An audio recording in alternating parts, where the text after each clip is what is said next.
বলেছিলিস না তুই আমাকে অনেক বড় রূপে পুজো করবি। আমি বড় রূপে তোর হাতে পুজো নিতে চাই। ভবেশ নিজের হাতে তার বাড়িতে 14 হাত কালী প্রতিমা নির্মাণ করেন। ভবেশ, মা কালীর এই বিশাল রূপ দেখে আমার গায়ে কাঁটা দিচ্ছে। ভবেশ, আমাদের বাড়ি ফিরতে অনেকটা দেরি হয়ে গেল রে। চারিদিকটা কেমন ঘুটঘুটে অন্ধকার, আমার কেমন যেন ভয় করছে। কিচ্ছু হবে না, অত ভয়ের কি আছে? মনে মনে মায়ের নাম করতে করতে এগিয়ে চল।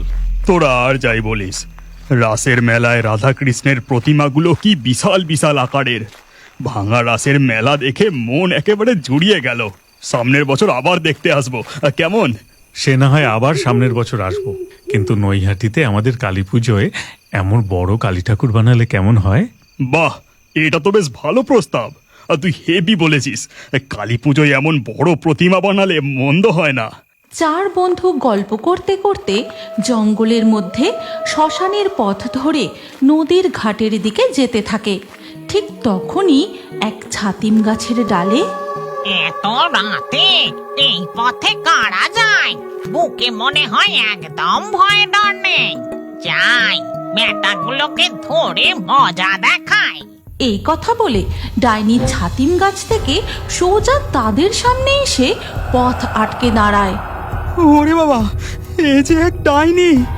ভবেশ, আমি তোকে বলেছিলাম না জঙ্গলের এই পথটা ভালো না।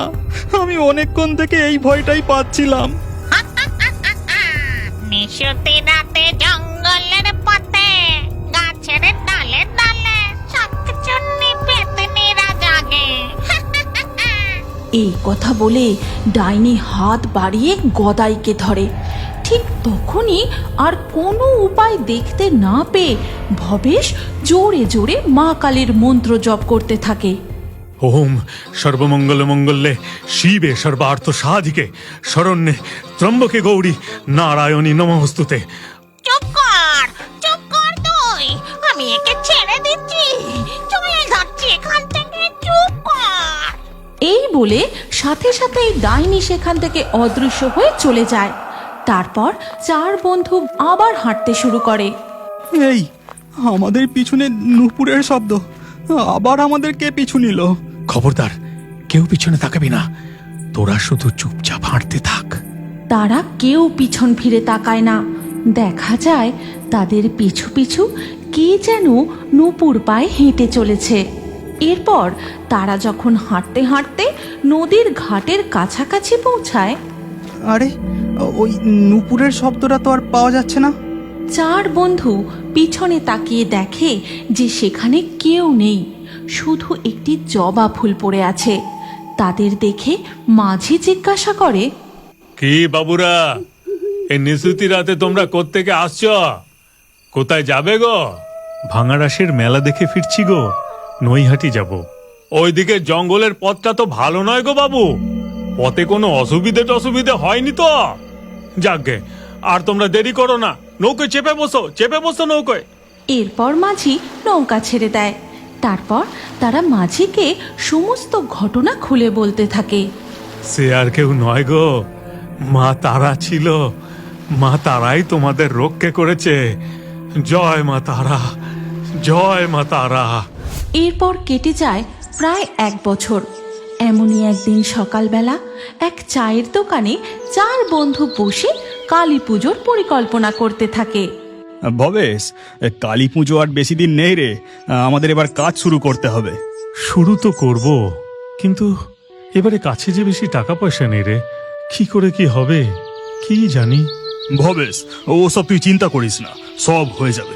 আমরা ঠিক সব ব্যবস্থা করে ফেলবো। আরে, আমরা সবাই মিলে চাঁদা তুলবো, আর তাহলে তো আর কোনো অসুবিধা হবে না। না গদাই, এ আমার বাড়ির পুজো, পাড়া প্রতিবেশীর থেকে কেন চাঁদা তুলবো? এরপর 4 বন্ধুর চা খাওয়া হয়ে গেলে টাকা মিটিয়ে যে যার বাড়ি ফিরে যায়। হ্যাঁ রে ভবেশ, কিছু কাজের খোঁজ পেলি বাবা?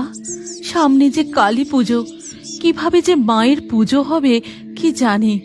অনেক কলকারখানায় কাজের খোঁজ করলাম গো মা, কিন্তু সবাই ওই একই কথা বলে, এখন কোনো কাজ নেই। হে মা তারা, আমার ছেলেটার কিছু একটা কাজের ব্যবস্থা করে দাও। এই দরিদ্র সংসারে একটু মুখ তুলে চাও মা। এরপর ধীরে ধীরে বিকেল গড়িয়ে রাত হয়ে যায়। গভীর রাতে সবাই যখন ঘুমিয়ে, তখন হঠাৎ ভবেশ, ভবেশ, তুই সেই কথা ভুলে গেলি নাকি? বলেছিলিস না তুই আমাকে অনেক বড় রূপে পুজো করবি। আমি বড় রূপে তোর হাতে পুজো নিতে চাই ভবেশ, ভবেশ। ভবেশের স্বপ্ন ভাঙতেই সে আঁতকে বিছানায় উঠে বসে। মা কালীর এমন স্বপ্ন দেখে ভবেশ মনে মনে বলে, সত্যি তো, গতবারে নবদ্বীপের রাসের মেলা দেখে ফেরার সময় আমরা বলেছিলাম বটে যে অনেক বড় কালী মূর্তির পূজা করব। জয় মা তারা, জয় মা তারা। সেই রাতে ভবেশের আর ঘুম আসে না। এরপর ধীরে ধীরে সকাল হয়ে যায়। সকালবেলা ভবেশ যখন চাকরির খোঁজে বাড়ি থেকে বেরোতে যাবে, তখন দাঁড়া বাবা, দুমুঠো কিছু খেয়ে যা। না মা, আজ অনেকগুলো কারখানায় খোঁজ নিতে যেতে হবে, দেরি হয়ে যাচ্ছে মা, আমি এলাম। হে মা তারা করুণাময়ী, তুমি ছেলেটার একটা চাকরির ব্যবস্থা করে দাও মা। এরপর ভবেশ বাড়ি থেকে বেরিয়ে একের পর এক কলকারখানায় চাকরির জন্য খোঁজ নিতে থাকে, কিন্তু সব জায়গাতেই তাকে হতাশ হয়ে ফিরতে হয়। ক্লান্ত হয়ে সে যখন একটি চায়ের দোকানে বসে চা পান করছিল, ঠিক তখনই একটি মেয়ে তার কাছে আসে। বাবু, ও বাবু, আমাকে একটি বিস্কুট কিনে দেবে গো? দেখো না, আমি এই কাগজের টুকরোটা দোকানদারকে দিলে সে আমাকে বকা দিয়ে তাড়িয়ে দেয়, একটাও বিস্কুট দেয় না। আরে পাগলি, এটা যে একটা খবরের কাগজের টুকরো, এটা কোনো টাকা নয়। আচ্ছা বেশ, তোর এই কাগজের টুকরোটা আমাকে দে, আমি তোকে বিস্কুট খাওয়াচ্ছি। ঠিক আছে গো, এই নাও, এই নাও। ভবেশ মেয়েটির কাছ থেকে খবরের কাগজের টুকরোটা নেয়। তারপর সে দোকানদারকে বলে, দাদা, দুটো ওই ভালো বিস্কুটটা দাও তো। এরপর ভবেশ বিস্কুট নিয়ে মেয়েটাকে দেয়। বিস্কুট পেয়ে তো সে খুব খুশি। মনের আনন্দে সে চায়ের দোকান থেকে চলে যায়। ভবেশ বসে মেয়েটির দেওয়া খবরের কাগজের টুকরোটি দেখতেই সে লক্ষ্য করে, আরে, এখানে যে চাকরির বিজ্ঞাপনের খবর দেওয়া, আমি এত খোঁজ করলাম কিন্তু এই পাটকলেই তো যাওয়া হয়নি, এটা তো একদম কাছেই। ভবেশ আর এক মুহূর্ত দেরি না করে সেই পাটকলে ছুটে যায়। সেখানে তার লেখাপড়ার সমস্ত কাগজ দেখাতেই, আমরা তো তোমার মতোই একজন শিক্ষিত লোক খুঁজছিলাম, তুমি কালকে থেকেই আমাদের অফিসে জয়েন করো। হ্যাঁ, অবশ্যই, আমি কালকেই জয়েন করব। ভবেশ নতুন চাকরি পাওয়ার খুশিতে সোজা বাড়ি ফিরে যায়। তারপর তার মাকে আজকের আশ্চর্য ঘটনার কথা খুলে বলে। হ্যাঁ রে, ওই মেয়ের পায়ে লাল আলতা আর কপালে লাল টিপ ছিল কি? হ্যাঁ ছিল তো, সে আবার এমন কি কথা, ছেলে মানুষ, তাই পায়ে আলতা কপালে টিপ পরে সেজেছে। ও ভবেশ, তুই যে তাকে কাছে পেয়েও চিনতে পারিসনি রে বাবা। আজ মা স্বয়ং এসে তোর চাকরির ব্যবস্থা করেছেন। জয় মা তারা, জয় মা করুণাময়ী। এরপর ধীরে ধীরে কালী পুজোর দিন এগিয়ে আসতে থাকে।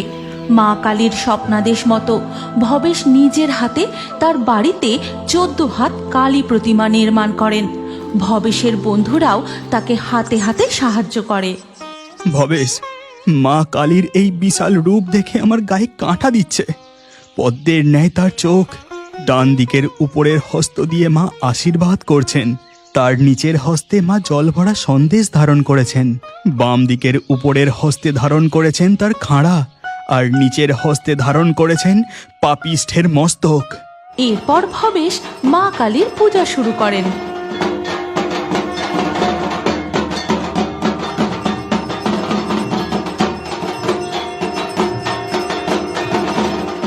মা, মা গো, তুমি সত্যি আছো।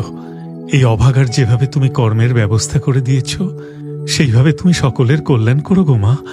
তোমার শরণার্থীদের কখনো ফিরিয়ে দিও না মা। জয় বড় মায়ের জয়, জয় বড় মায়ের জয়, জয় বড় মায়ের জয়। এরপর থেকে ধীরে ধীরে নৈহাটির বড়মার মহিমা দিকে দিকে ছড়িয়ে পড়ে। দূর দূরান্ত থেকে ভিন্ন ধর্মের ভক্তরা বড় মার কাছে ছুটে আসে।